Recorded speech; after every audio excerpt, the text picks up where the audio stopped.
El océano es el lugar más hostil de la Tierra. Se ha cobrado miles de vidas. En él, asesinos acechan tras las olas.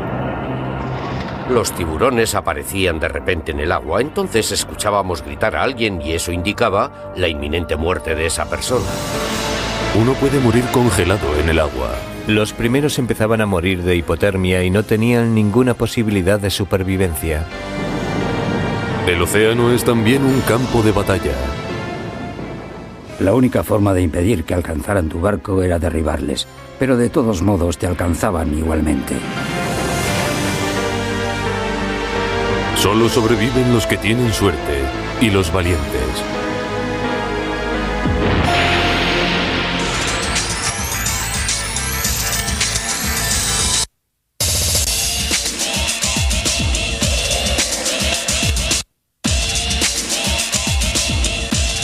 Grandes barcos del mundo, supermáquinas,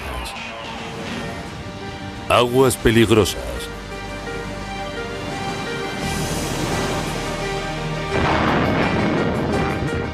Durante miles de años se han librado grandes batallas en los océanos.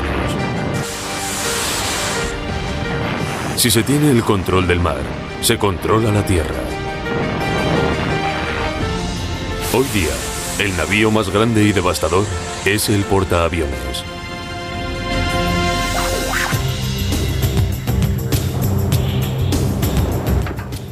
La tripulación se está preparando para el despegue 1900. Será un despegue tipo 3 y una recuperación tipo 3. La temperatura es de 30 grados, el altímetro está a 3001.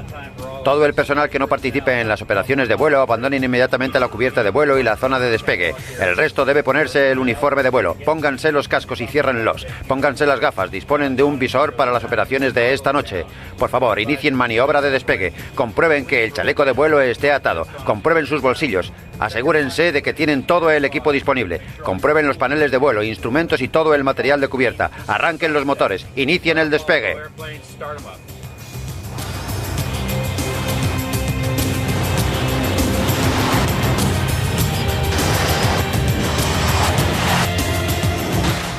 Bueno, un portaaviones equivale a 95.000 toneladas de diplomacia. En general, la gente ve este barco como una máquina de guerra, pero también puede ser considerado como una máquina de paz. Si fallan las buenas relaciones, tenemos las armas para influir en los acontecimientos que suceden en el mundo. Los portaaviones son los barcos más poderosos y complejos del mundo. Los portaaviones a propulsión nuclear más grandes miden unos 300 metros de longitud, lo cual equivale a la altura del Empire State Building, y tiene la misma altura que un edificio de 20 plantas.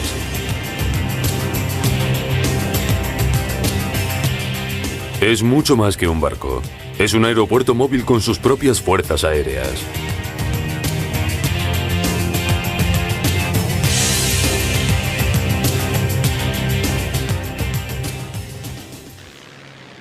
El despegue y el aterrizaje siempre han resultado peligrosos, a veces mortales.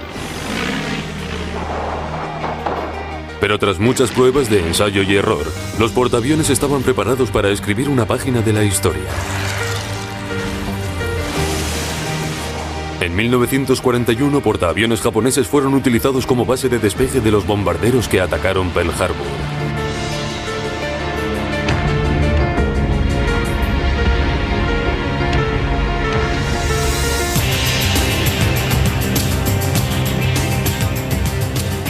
Los portaaviones modernos pueden transportar hasta 80 aviones, muchos de ellos cazas supersónicos. Hay enormes hangares y talleres con 4 elevadores gigantes para llevar los aviones hasta la cubierta de vuelo. Pero incluso estos enormes barcos son demasiado pequeños para tener una pista de aterrizaje convencional. En su lugar, utilizan una lanzadera a vapor.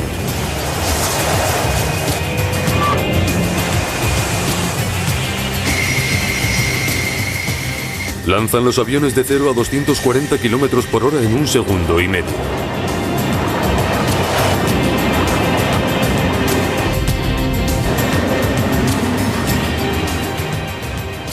Y si los motores fallan al despegar, deben dejar caer al mar los aviones.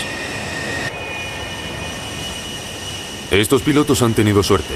Han saltado justo a tiempo. Bien. Hoy vamos a volar y realizar un lanzamiento de misiles sobre un objetivo 120 AM. Hay que acortar el tiempo. Los pilotos navales son grandes profesionales. El segundo relevo al salir va a ser el primero en entrar. Cuando salgamos vamos a intercambiar el control. Despegar de un portaaviones es una experiencia única para el teniente Jeff Cooper. Los despegues son muy divertidos. Es como estar dentro de una escopeta. Te lanzan al espacio, ¡boom!, a un ritmo vertiginoso.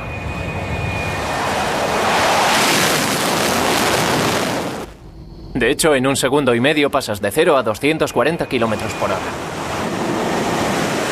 Los aviones despegan por el día y por la noche.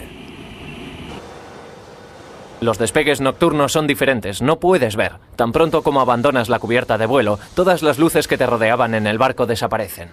De repente llegas hasta el final de la cubierta y ya no puedes ver nada. Es una sensación sobrecogedora.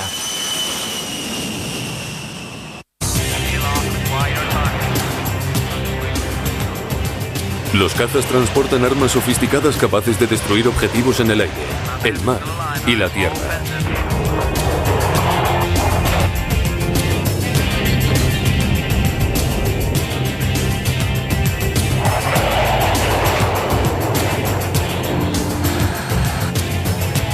Un portaaviones es similar a una ciudad flotante. Tiene una tripulación de 6.000 personas, cuyo único objetivo es mantener los 80 aviones preparados para despegar.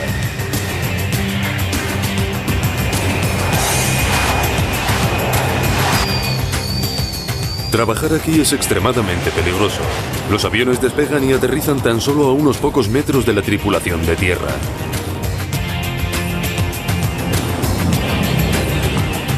La cubierta es estrictamente controlada por el jefe de vuelo. En nuestro departamento, solo en el departamento aéreo, tenemos 650 personas trabajando muy duro en la cubierta de vuelo, dirigiendo y reabasteciendo de combustible los aviones. Hay mucha gente que se asegura de que todo vaya como estaba previsto. La Ned Lewis se ocupa del registro de todos los aviones del USS Harry S. Truman. Ella informa al jefe de controladores de todos los despegues y aterrizajes. Hacemos una lista con todos los aviones que entran y salen. Así el jefe sabe cuándo despega y aterriza un avión. Cuando pregunta, tenemos que saber inmediatamente quiénes tienen que regresar para que no dejemos de trabajar con alguien volando. 12 en cubierta. 4 volando. La tripulación está siempre en alerta, practicando sus habilidades constantemente. A cargo de cada operación en el USS Harry S. Truman está el capitán David Loxton. Se tardan muchos años en entender cómo funciona todo esto. También es muy importante que seamos precisos en lo que hacemos. En una misión el tiempo juega un papel primordial, así que hacemos despegar los aviones a tiempo, arrojan sus armas sobre los objetivos a tiempo y regresan sin problemas a tiempo para que podamos repetir todo ese procedimiento. Es un trabajo muy complicado y peligroso. Es muy fácil que un pequeño error ocasione una catástrofe de enormes dimensiones. La parte más peligrosa del trabajo de un piloto es aterrizar en el portaaviones. La pista es bastante corta y el piloto debe engancharse al cable que atraviesa la cubierta mientras vuela a más de 240 kilómetros por hora. Cuando tienes que aterrizar en el portaaviones ves que no es muy grande, al menos no lo parece desde el aire. Quizás sea debido a que vas muy rápido y vuelas muy alto. Te sitúas en la cuerda floja durante 17 segundos. Además, tienes a otros tipos a menos de 20 metros de tu avión, volando a 240 kilómetros por hora. Tienes que ser capaz de olvidarte de todo eso y aterrizar.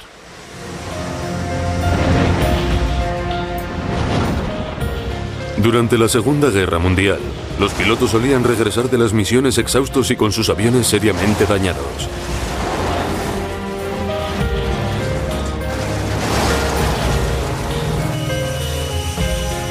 Incluso tras la guerra, cientos de pilotos han muerto intentando aterrizar en los portaaviones.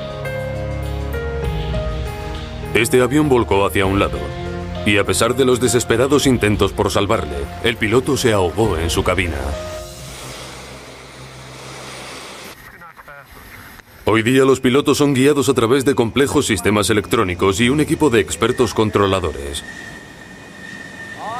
Engancharse al cable es el momento de la verdad.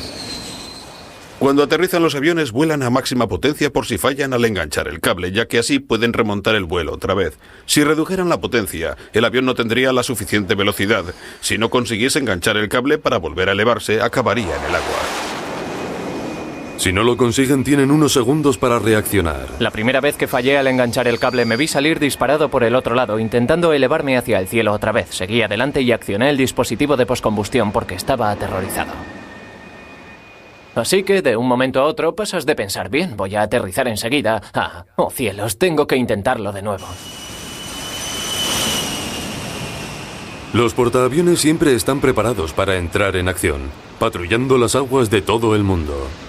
No puedo imaginar el día en el que se deshagan de los portaaviones. Puede que no se parezcan nada a estos, ni tampoco la flota aérea. De hecho, puede que haya portaaviones en el espacio y que se llamen barcos nodriza. Creo que siempre existirá la necesidad de tener una base aérea móvil. Pero no hay ningún barco invencible.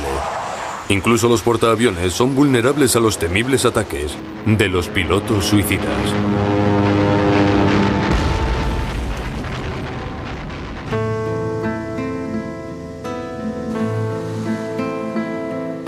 A finales de la Segunda Guerra Mundial, Japón intentó por todos los medios destruir los barcos de guerra norteamericanos.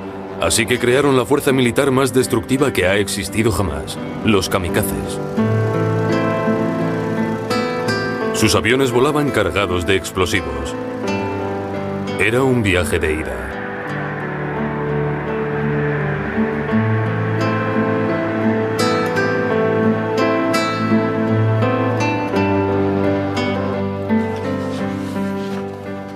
Floyd Smith ejerció de artillero en el portaaviones USS Franklin. Su barco fue repetidamente atacado por bombarderos japoneses.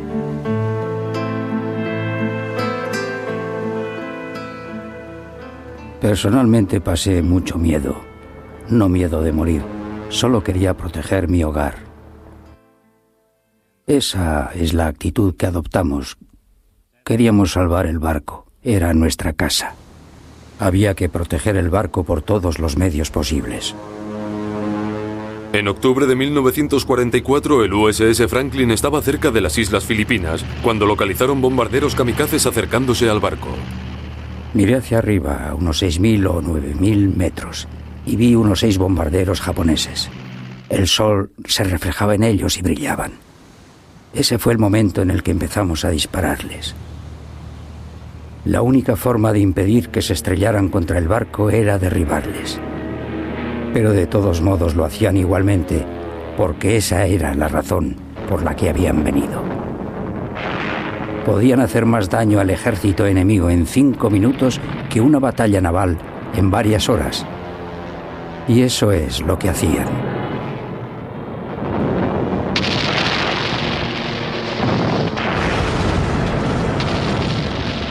Finalmente, un kamikaze atravesó la cortina de fuego y se lanzó directamente hacia el barco. Le vimos acercarse por la popa del barco. Cuando se puso en el ángulo de tiro empezamos a disparar. Se siguió acercando, podíamos ver su parte de abajo. Entonces pensé, ese es el avión más grande que he visto en mi vida.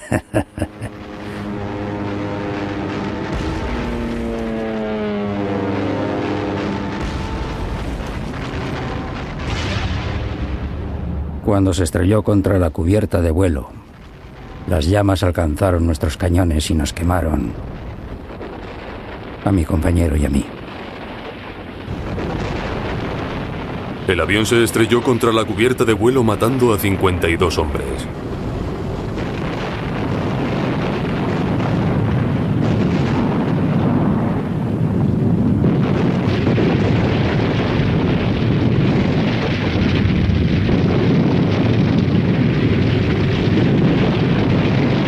Durante la Segunda Guerra Mundial, los aviones kamikazes alcanzaron 288 barcos norteamericanos. Hundieron 34 y tan solo cerca de Okinawa murieron 2.658 marineros.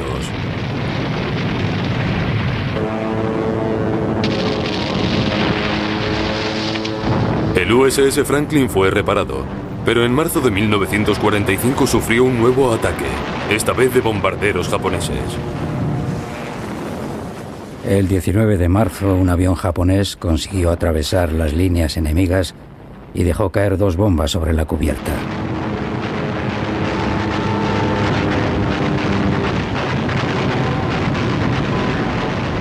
La explosión partió el barco en 2.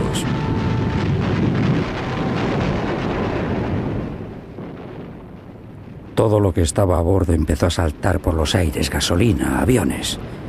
Había bombas explotando. En cubierta había cadáveres por todas partes. Había aviones explotando. Murió mucha gente. Nunca he visto un incendio igual en mi vida. Espero no volver a ver algo parecido nunca. Es algo que no quieres vivir 2 veces.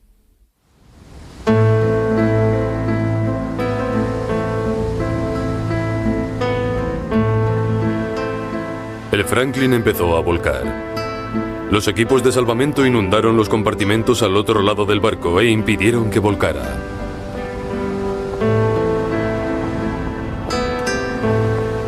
El USS Santa Fe trasladó a los heridos y remolcó el barco inutilizado lejos de las costas japonesas.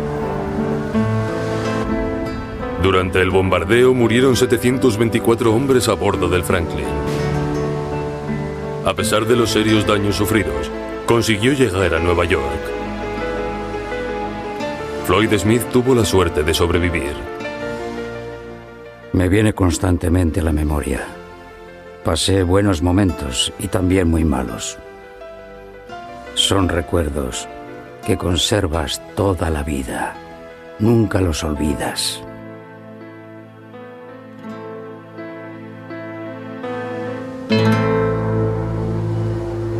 Pero incluso en tiempo de paz, el océano puede resultar peligroso.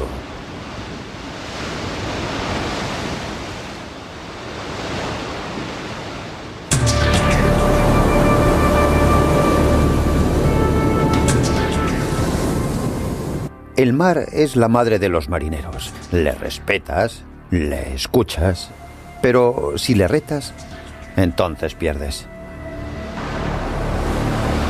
No importa su tamaño o potencia, ningún barco puede igualar la asombrosa fuerza del mar. Generaciones de marineros han perdido sus vidas en el mar y sigue siendo peligroso. El mar es igualmente capaz de destruir el buque más moderno o los barcos de los marineros griegos siglos atrás. El océano puede superar a cualquiera en un momento dado. El hombre todavía se encuentra muy lejos de llegar a conquistar el mar. Cada año cientos de barcos son hundidos debido a las inclemencias del tiempo. Cientos de vidas perdidas.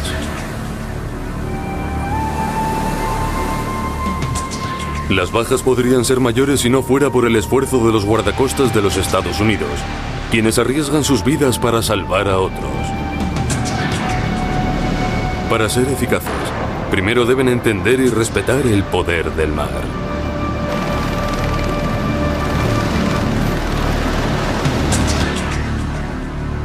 El mejor lugar para aprender es el mar.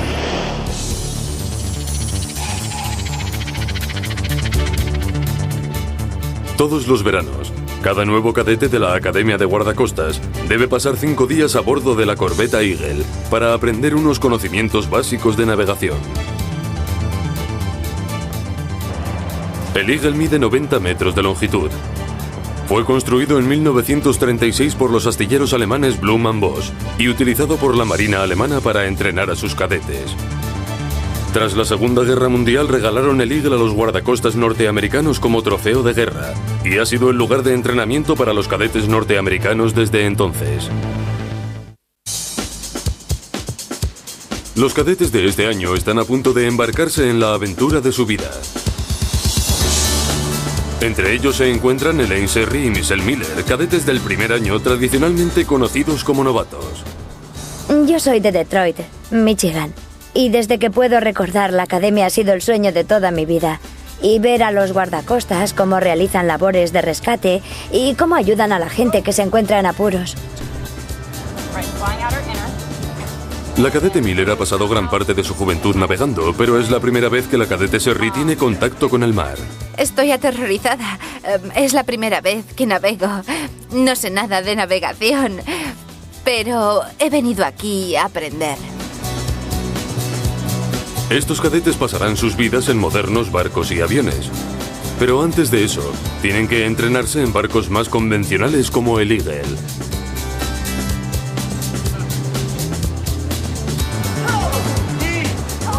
Al mando se encuentra el capitán Ivan Luke.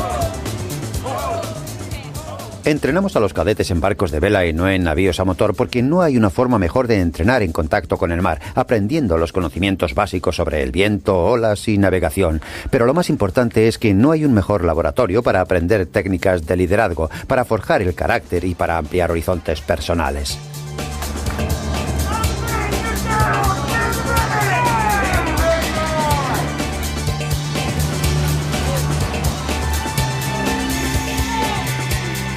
Estoy encantada de poder navegar. Estoy aprendiendo mucho, me gusta echar una mano a mis compañeros. Todos tenemos que trabajar juntos y eso es lo más importante. Ahora mismo estamos intentando aprender cómo trabajar en equipo de una forma eficaz y rápida y no de manera individual.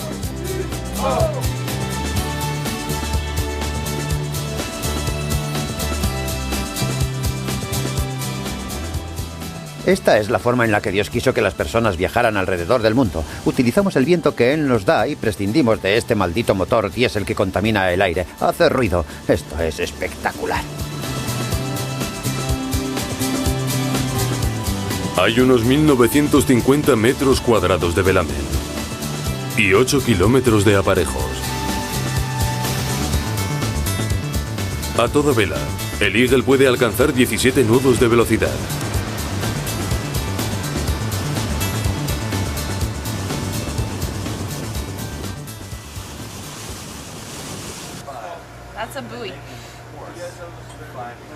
Los novatos tienen una apretada jornada de trabajo en la que aprenden náutica práctica y especialmente navegación.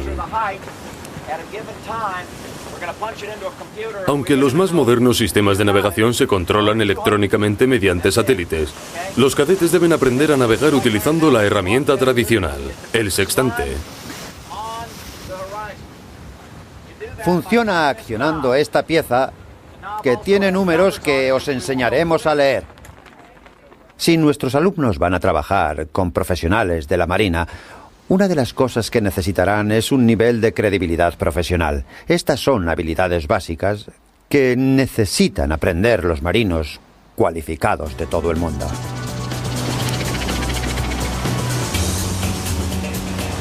Pero el reto más importante les espera a 45 metros sobre la cubierta.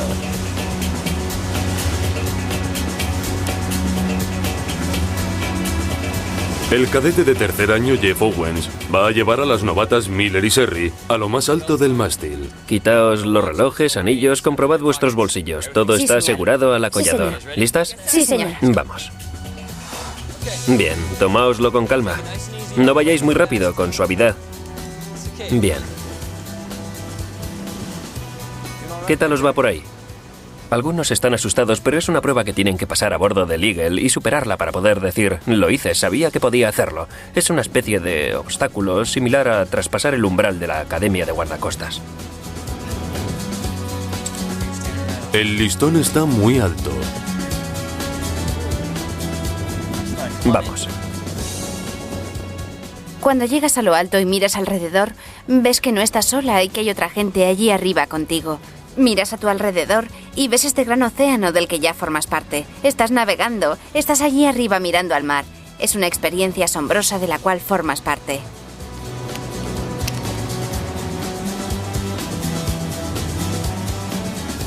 Luego suben al penol.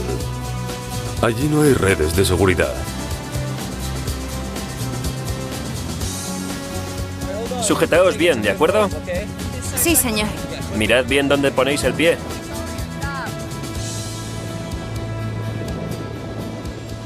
Ha sido la mejor experiencia de mi vida. Imagínense, nunca pensé que podría estar a 45 metros sobre el casco del barco en el agua en medio del océano. Es impresionante. Quieres tomarte tu tiempo, mirar a tu alrededor y decir, "Ah, mirad lo que hago".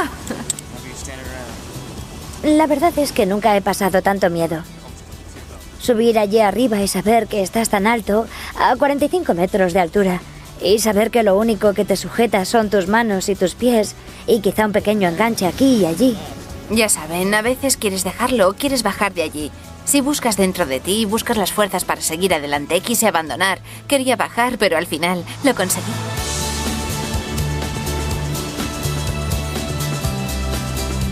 La fuerza del mar impacta enormemente. Es asombroso mirar las velas y ver que ellas nos hacen seguir adelante. Si lo pienso, acabo de salir de la universidad, pero aún así, puedo sentarme aquí y puedo decir que yo ayudé a izar esas velas.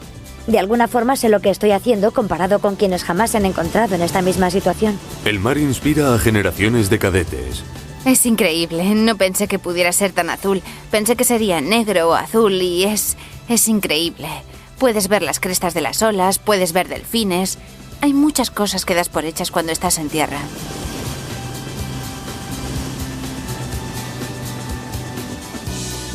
Pero el mar puede ser impredecible. Con respecto al tiempo, en el mar se trata de un elemento esencial para sobrevivir, porque en un momento dado puede volverse realmente violento. Y si no respetas el asombroso poder del mar, tarde o temprano se volverá contra ti. El mar es un duro lugar en el que sobrevivir. Todos los años miles de personas terminan en el agua, donde se enfrentan a un asesino implacable, el frío.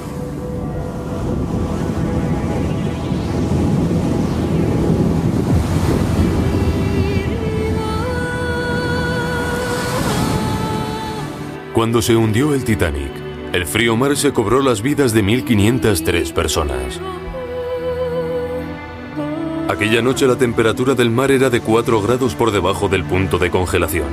Demasiado frío para salir con vida. Todos aquellos que se subieron a las lanchas o botes salvavidas sobrevivieron. El resto, más de 1.400 personas que cayeron al agua, perecieron. Así que creo que podríamos decir que la primera causa de mortalidad en el mar no es ahogarse, ni no ser capaz de mantenerse a flote, sino que es el frío.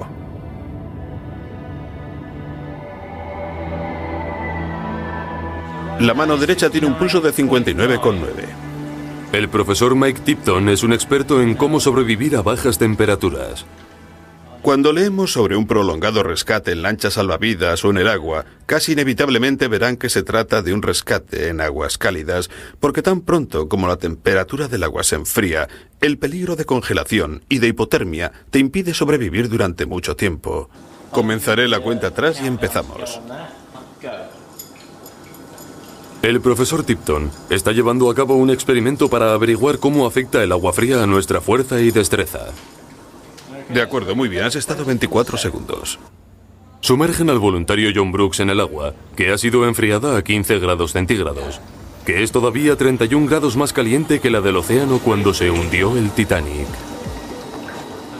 Así está muy bien. Sigue así. Sigue así. Muy bien. Respira profundamente.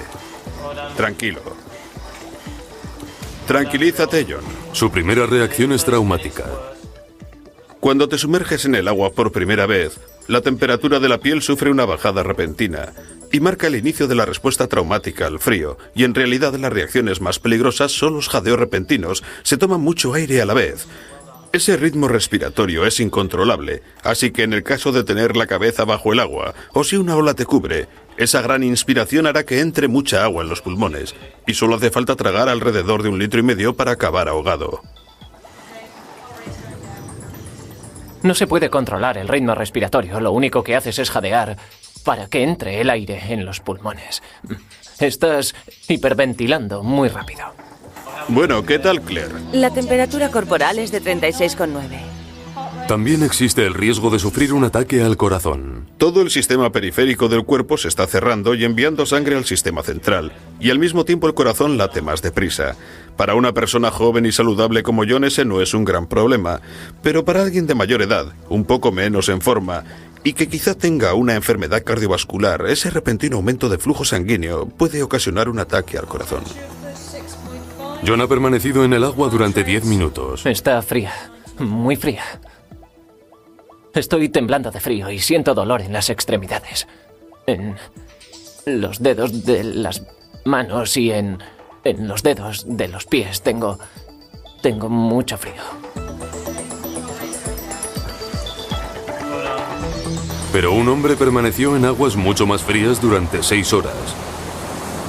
Y sobrevivió.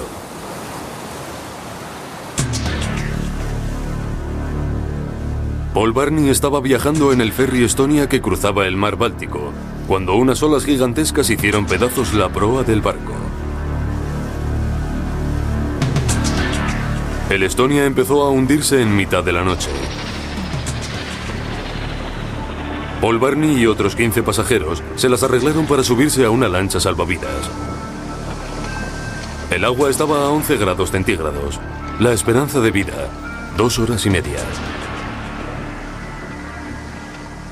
Creo que la mayoría de la gente estaba en un estado de shock. Yo sí lo estaba. No puedes pensar con claridad, no puedes hacer nada ni tomar decisiones. Quería disminuir mi ritmo respiratorio e intentar recuperar mis sentidos. En unos pocos minutos el frío se cobró sus primeras víctimas. Las primeras víctimas comenzaron a morir de hipotermia. Las personas mayores que dejaron el barco con muy poca ropa tenían pocas posibilidades de supervivencia en esas condiciones. Tras una hora, Paul Barney perdió la sensibilidad en sus manos. Estaba perdiendo calor rápidamente.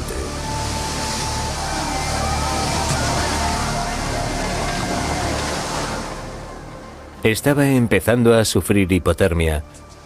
Mi temperatura corporal había descendido enormemente, así que dejar de moverme y caer dormido hubiera significado una muerte segura. Mucha gente estaba perdiendo la conciencia y muriendo a mi alrededor, pero pensé que mi vida todavía no había terminado y que me quedaba mucho por vivir. Tras pasar 6 penosas horas a bordo de la lancha, Paul y el resto de supervivientes pudieron ser rescatados. De las 16 personas que consiguieron subirse a la lancha, solo sobrevivieron 6. Paul había sobrevivido, pero su temperatura corporal era peligrosamente baja, muy por debajo de los 37 grados centígrados, nuestra temperatura normal. Cuando me dijeron que tenía una temperatura corporal de unos 28 grados, pensé que debía estar inconsciente a esa temperatura. Tuve mucha suerte al haber permanecido consciente. Su resistencia al frío parecía más bien un milagro. Normalmente, a esas temperaturas el corazón deja de latir y uno muere. Paul logró sobrevivir gracias a que consiguió subirse a una de las lanchas. Eso le salvó la vida, ya que el agua fría es mucho más letal que el aire frío. El agua absorbe el calor corporal a un ritmo más rápido. Como resultado, alguien en el agua se enfriará unas 4 o 5 veces más rápido que alguien en el aire a la misma temperatura. En el agua fría, la gente suele cometer el error de nadar para mantener el calor. Uno de los problemas de la natación es que con ella se envía sangre a los músculos de las extremidades. Las extremidades pierden el calor rápidamente, son parecidas a radiadores, así que cuando envías sangre a las extremidades, estás trasladando el calor corporal a ellas y es entonces cuando el aire absorbe ese calor rápidamente. Ya casi hemos acabado, John, buen trabajo, ¿estás bien? El agua fría afecta seriamente a nuestros nervios y músculos. Lo más fuerte que puedas. John ha permanecido en el tanque durante solo 20 minutos, pero su fuerza y destreza manual han resultado seriamente afectadas. Como consecuencia de la pérdida de músculo y funciones nerviosas, se produce una incapacidad para hacer cosas tales como ponerse el chaleco salvavidas o abrir y encender los cohetes de supervivencia. Hay que llevar a cabo todas esas tareas de supervivencia lo más pronto posible y antes de perder la habilidad de poder realizarlas.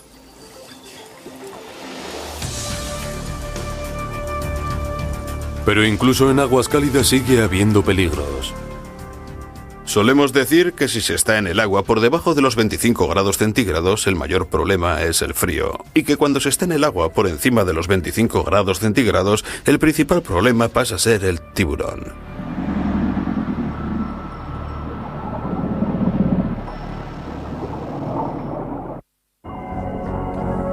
Este hombre sobrevivió 4 días y 5 noches en un océano plagado de asesinos letales.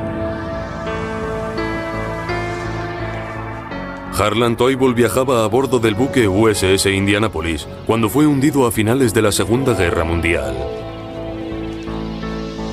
La suya es una de las más conmovedoras historias de supervivencia en el mar. Estuvimos en el agua durante 4 días y 5 noches, y durante ese periodo de tiempo no tuvimos comida ni agua. No teníamos ninguna razón para pensar que alguien conocía nuestra existencia, así que todo lo que teníamos era nuestra esperanza y oraciones. En esas aguas infestadas de tiburones del mar de la China Meridional, murieron 880 compañeros de Harlan Toivoll. El USS Indianapolis había salido de la isla de Guam en el Pacífico, cuando fue alcanzado por 2 torpedos japoneses. Harlan Toivoll, un oficial de artillería recién salido de la Academia de Marina, se encontraba de vigía. Grité «abandonen el barco» y salté al agua. Tras de mí cayó una lluvia de personas.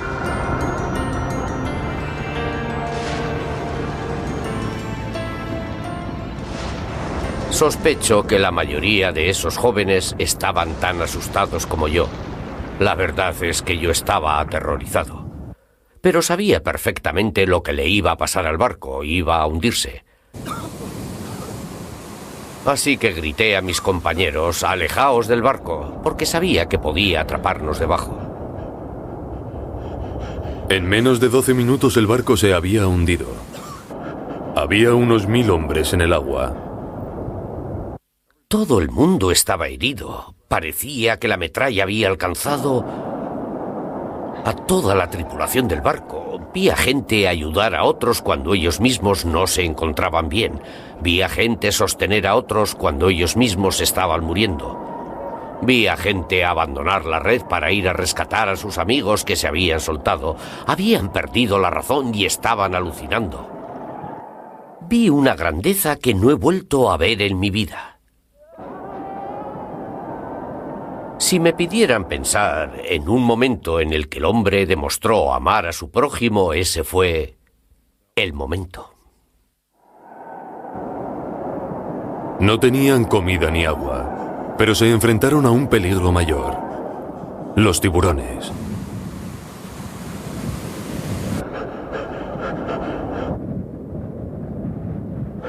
Cuando aparecieron los tiburones, pensé que eso era algo con lo que no habíamos contado. Los tiburones no hacían ruido, pero nadaban hasta la superficie del agua. Entonces oíamos gritar a alguien y eso significaba la muerte de esa persona.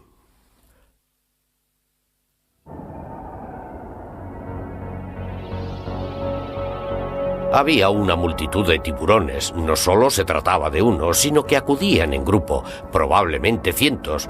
Habían encontrado un lugar donde alimentarse y eso era lo único que les interesaba. Nadie sabía lo que les satisfacía. Ya sabe, iban a comernos a todos o iban a dejarnos en paz. Mientras pasaban los días, los tiburones escogían a los hombres uno a uno. La noche era una bendición para nosotros porque no sabíamos cuándo iban a atacarnos los tiburones. Creo que nuestro mayor temor era saber cuándo se acercaban y esperar a que eligieran a uno de nosotros.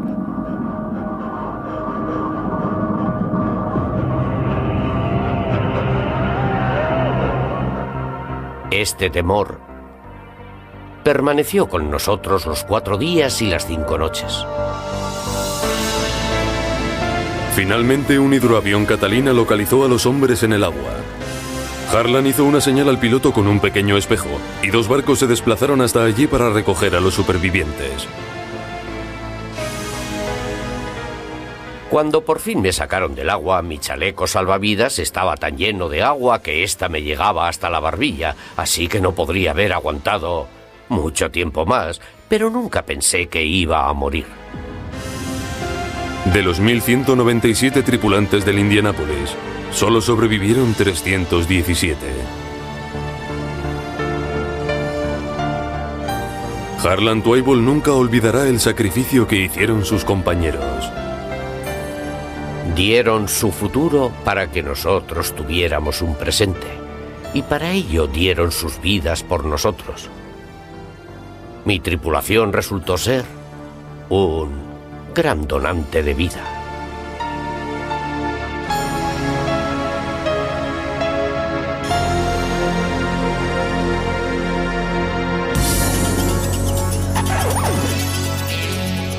Este barco es uno de los navíos más importantes del ejército de los Estados Unidos, y sin embargo no lleva armas.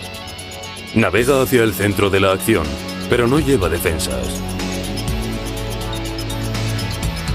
Sin él, mucha gente moriría. Este es el USNS Comfort, el barco hospital más grande del mundo.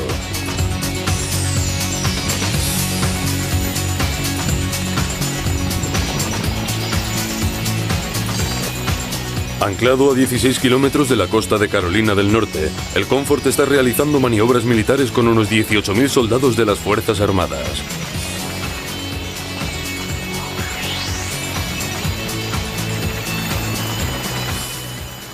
Los barcos hospitales fueron diseñados como apoyo para las operaciones terrestres, en particular las operaciones anfibias, pero también han sido diseñados como apoyo para las operaciones del ejército en lugares donde no se puede establecer un hospital seguro. De este modo podemos permanecer cerca de la costa, de 80 a 300 kilómetros, transportar a los heridos en helicóptero y ofrecerles asistencia médica aquí mismo. En el simulacro, cientos de heridos llegan a cubierta para recibir tratamiento.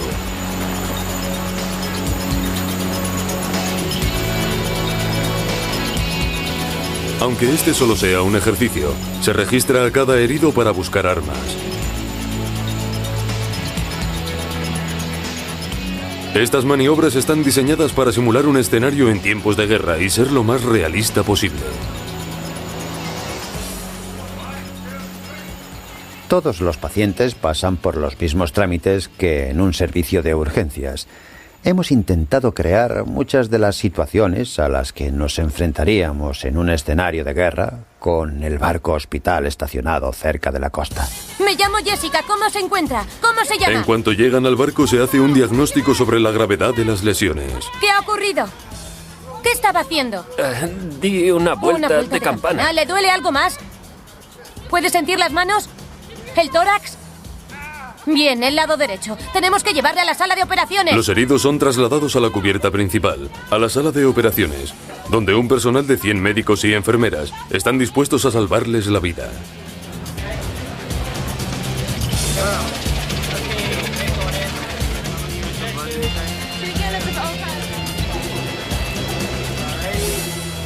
La sala de urgencias es solo una parte del enorme complejo hospitalario.